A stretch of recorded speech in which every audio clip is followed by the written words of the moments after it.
সময়ের নগে নগে মানসি পরিবর্তন হচ্ছে, তেমনি বদলি যাচ্ছে খাবার দাবারের রুচি আর যার তেনে হারে যাওয়ার বৈশিষ্ট্যে ঐতিহ্য সংস্কৃতি।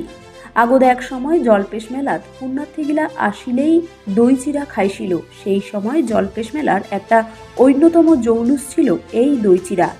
জলপেশ মেলাত আসি দই চিরা খায় নাই এই মতন মানসি খুঁজি পাওয়া মুশকিল আছিল, কিন্তু আধুনিকতার ছোঁয়ায় জলপেশের সেই দই চিরার জৌলুসত এলা ভাটা পড়ি গেছে। আর তার বাদে জলপেশ মেলার ঐতিহ্য হারে যাবার বসিসে বলে মনে করেছে অনেক মানসি। ফাস্টফুড আরও নানান রকমারি খাবারের প্রতিযোগিতায় ক্রমশ হারে যাবার বসিসে জলপেশের ঐতিহাসিক খাবার দই চিরা। এলা জলপেশ মেলার দই চিরা পাওয়া গেলেও হিড়িকটা খুব কম দেখা যায়। আর তার বাদে বংশ পরম্পরায় জলপেশ মেলাত দই চিরার দোকান নিয়ে আইসা খরিদ্দার গিলা আরও জলপেশ মেলাত আসিলেই দই চিরা না খালে মেলাত আসা বলি মনে হয় না।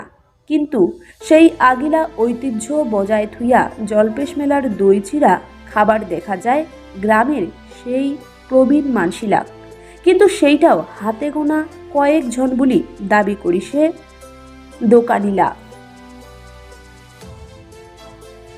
মুড়ি এইসবের। আচ্ছা, এই যে দই চিরা যেটা জলপেশ মেলায় পাওয়া যেত বহুদিন আগে থেকে, সেইটা এখন বিক্রি কেমন হয়? এখন একটু কম হয় এই ফাস্টফুডের দোকানের জন্য।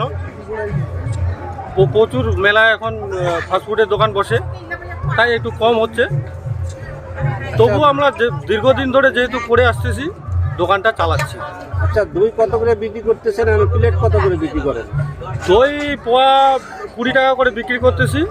তার সঙ্গে এক্সট্রা নিতে হবে, মনে করো চিরা মুড়ি। হ্যাঁ, প্লেট সিস্টেম হলে 30 টাকার প্লেট আছে, 50 টাকা প্লেট আছে। অনেক দূর দূর থেকে অনেকেই আসেন এই মেলায়, তবে কোথাকার মানুষ সব থেকে বেশি এই দই চিরা পছন্দ করে? দই চূড়া পছন্দ করে মনে করো হলদিবাড়ির থেকে আসে, শিলিগুড়ির থেকে আসে, ধূপগুড়ি, এদিকে মনে করো আলিপুরদুয়ার। ওরা রাতটা এখানে থাকে, থাকার পরে দর্শন করার পরে আমাদের দেশি কাথায় যেটাকে বলে মুখ নাড়া হয়, ওই দই চূড়াটা দিয়ে মুখ নাড়ার পরে অন্য কিছু খায়। স্থানীয়রা কি দই চিরার প্রতি সেরকম আকর্ষণ নেই স্থানীয়দের? হ্যাঁ, স্থানীয়রা দোকানদার, বিভিন্ন দোকানদার এসে আজকে তো মেলা শুরু হলো, পরশুদিন থেকে খাচ্ছে। আচ্ছা, কীরকম এখানে লাভ হয় বা কীরকম?